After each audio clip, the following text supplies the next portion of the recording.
The darkness of the cenote Xibalba wasn't merely an absence of light, it was a physical presence. A thick, velvet shroud pressed against Ethan Vance's dive mask, held back only by the pitiful beam of his headlamp. Below him, the limestone walls, sculpted by millennia of patient water, twisted into jagged, tooth-like formations. Somewhere down there, swallowed by that suffocating black, was Ben. Ben, his partner for a decade.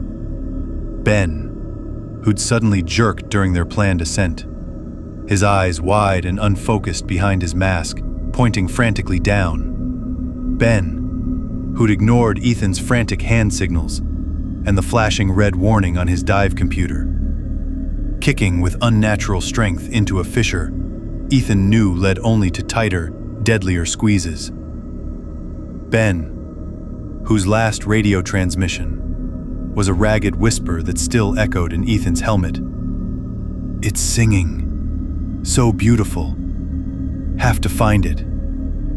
Ethan hovered, suspended in the chilling water. Protocol screamed abort.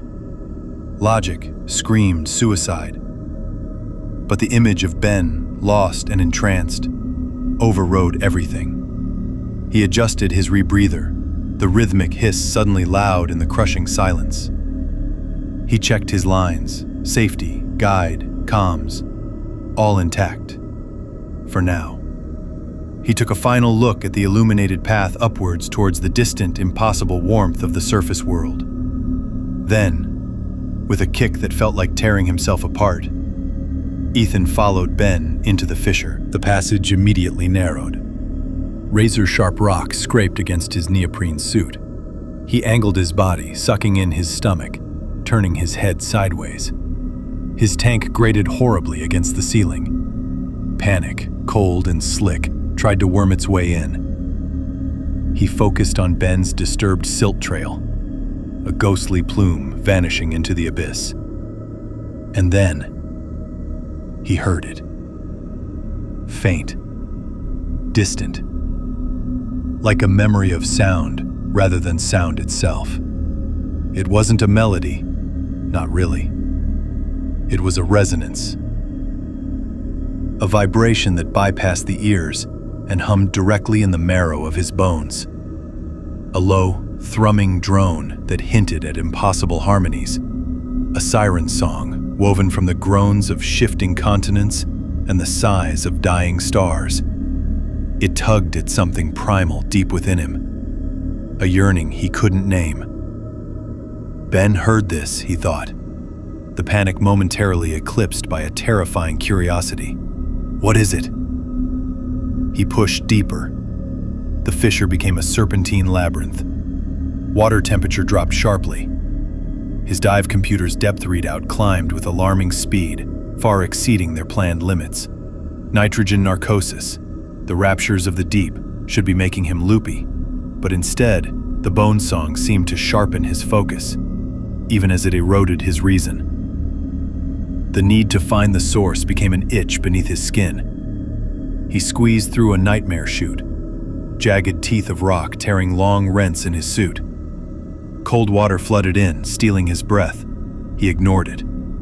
The song was louder now, richer. It pulsed, a slow, rhythmic heartbeat echoing through the stone. He saw Ben's trail veer sharply downward into a near-vertical chimney, barely wider than a man's shoulders. Ethan hesitated. The chimney walls glistened wetly, sharpened by mineral deposits into obsidian knives. Descending here wasn't diving, it was self-mutilation. Yet the song, it swelled, it promised revelation, understanding, a beauty so profound it would justify any sacrifice.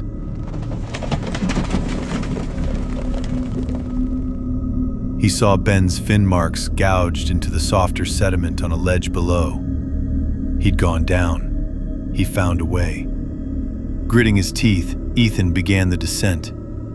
He had to twist and contort, forcing his body through spaces nature never intended it to occupy. Rocks scraped, caught, tore. A jagged outcrop ripped through his torn suit and into the flesh of his thigh. Pain flared, hot and bright, momentarily clearing the fog of the song. Blood, dark as oil in the beam, clouded the water. He clamped a hand over the wound, the thick neoprene glove quickly soaking red. He should turn back. He had to turn back. Then the song surged. It wasn't just sound now. It was pressure. It vibrated through the water, through the rock, through his very bones. It spoke without words, promising an end to loneliness, emerging with something vast and ancient and alive. The pain in his leg receded, replaced by a burning need. Ben was close. The source was close. Nothing else mattered. He pushed off, ignoring the scream of his muscles and the fresh tear of flesh. He scraped down the chimney, his tank screaming against the unforgiving stone. His mask cracked under the pressure, a spiderweb fissure spreading across the glass. Cold water seeped in, stinging his eyes. He didn't care. The song was a physical force now, pulling him down like gravity. He emerged from the chimney's base into a cavern so vast, his light couldn't find the walls or ceiling. The water here was unnaturally still, thick and syrupy. The silt plume ended abruptly, and there, suspended in the beam of Ethan's failing lamp, was Ben. Or what remained of him. Ben hung limp in the water, tangled in his own safety line. His dive suit was shredded ribbons, flapping like ragged skin in the currentless water. Beneath the tatters, Ethan saw raw, glistening flesh, scraped down to the muscle in places. His mask was gone. His face, it was slack, peaceful almost. But his eyes were wide open, milky white and sightless, fixed on the abyss below. His jaw hung unnaturally low, tendons stretched like frayed wires. He looked like he'd died mid-scream, or mid-song. Revulsion choked Ethan. He kicked towards his friend, a sob catching in his rebreather. But as he neared, the bone song intensified, vibrating the water into a shimmering haze. It poured into him, filling the spaces the horror had carved out. It whispered of Ben's sacrifice, his offering, his proximity to the glorious truth. Ethan's grief twisted, warped by the resonant drone. It wasn't tragedy. It was transcendence. Ben had almost reached it. He'd paved the way. Ethan reached out a trembling hand towards Ben's ravaged shoulder. Before he could touch, Ben's body convulsed. Not with life, but with a grotesque mimicry. His slack jaw snapped wider, impossibly wide, dislocating with a wet pop audible even through the water. From the gaping maw, a sound emerged. Not Ben's voice, but a distorted, gurgling echo of the bone song itself. A perverse ventriloquism of the deep. Ethan recoiled, terror momentarily piercing the song's hold. But the sound emanating from Ben's corpse wasn't frightening. It was inviting. It was Ben's final gift, a beacon guiding him to the source. The need surged again, obliterating fear, obliterating pain, obliterating Ethan Vance. He pushed past Ben's body, descending into the vast, silent cavern. The water grew colder still, thick enough to feel like swimming through liquid glass. His headlamp flickered, its beam growing weaker, shrinking his world to a dim, murky circle. The bone song was omnipresent now, a physical thrumming that made his teeth ache and his vision blur. It promised union, understanding, an end to the fragile, painful existence of flesh. A new passage yawned below, a jagged maw leading into utter, lightless dark. It was impossibly narrow, a cruel fissure lined with crystalline barbs that glittered wickedly in his dying light. To enter was to be flayed alive. Logic, sanity, survival instinct, all screamed in futile protest. The bone song drowned them out. It wasn't just a call anymore. It was a command. It was the voice of the Dark Mother, the ancient thing that slept in the planet's heart, dreaming its slow, tectonic dreams. It offered belonging. It demanded entry. A strange euphoria washed over Ethan. The pain in his leg, the cold seeping into his bones, the cracked mask filling with water. They were insignificant, fleeting sensations of a temporary shell. The song showed him the truth. He was meant for the dark. His flesh was an accident, a barrier.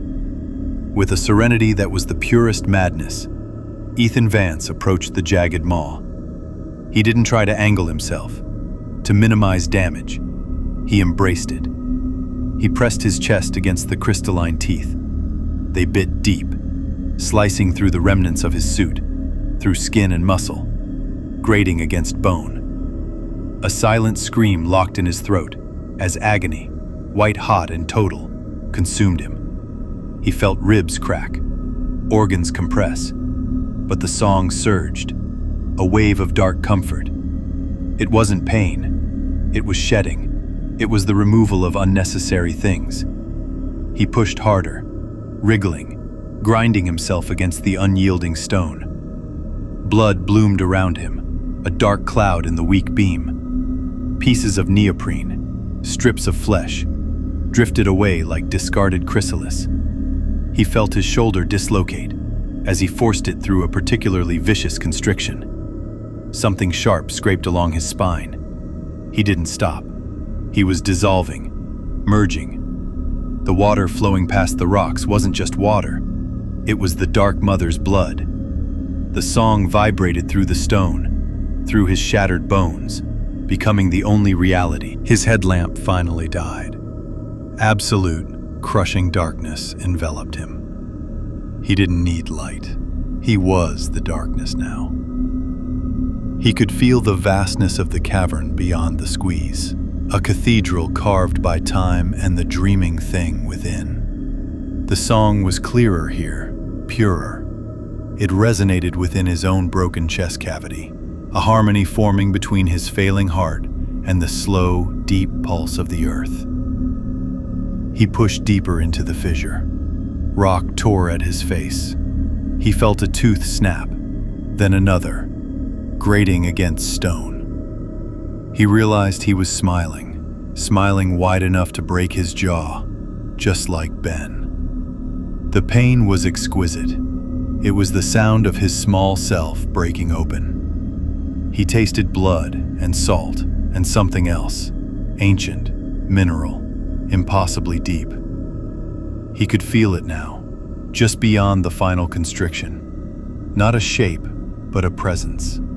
A consciousness vaster than oceans, older than mountains, dreaming in the heart of the world, the source of the bone song. It didn't see him as an intruder, but as raw material, flesh to be reshaped, absorbed into its eternal geological dream. It welcomed his pain. It fed on his dissolution. Ethan Vance, or the thing that had been Ethan Vance, gave one final ecstatic push.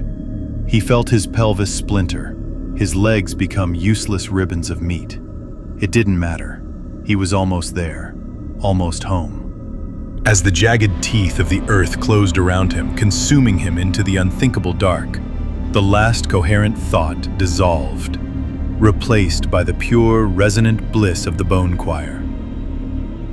He wasn't dying. He was becoming part of the song, becoming part of the dark, becoming part of the thing that had waited, patient and hungry, since time began its slow, downward spiral.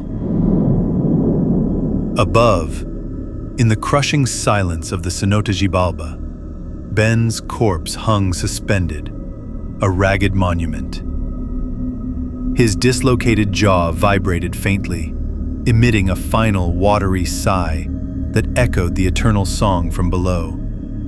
A promise, a lure, an invitation to the dark mother's embrace, deep in the earth where the stone sings and flesh is merely clay, waiting for the next listener, waiting for the next sacrifice to the beautiful, terrible dark.